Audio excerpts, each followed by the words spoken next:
الحمدللہ،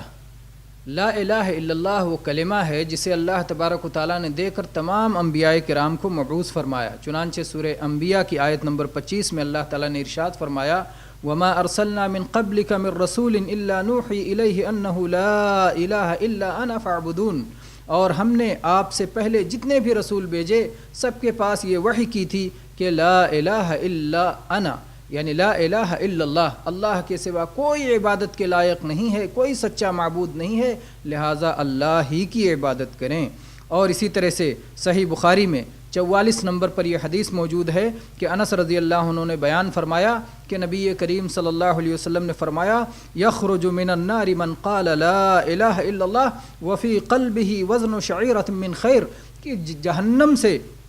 وہ شخص نکل جائے گا جس نے لا الہ الا اللہ کا اقرار کیا ہوگا اور اس کے دل میں ایک جو کے برابر بھی خیر ہوگا۔ جہنم سے وہ شخص بھی نکل جائے گا جس نے لا الہ الا اللہ کہا ہوگا اور اس کے دل میں ایک گیہوں کے برابر بھی خیر ہوگا، اور جہنم سے وہ شخص بھی نکل جائے گا جس نے لا الہ الا اللہ کا اقرار کیا ہوگا اور اس کے دل میں ایک ذرہ کے برابر بھی خیر ہوگا۔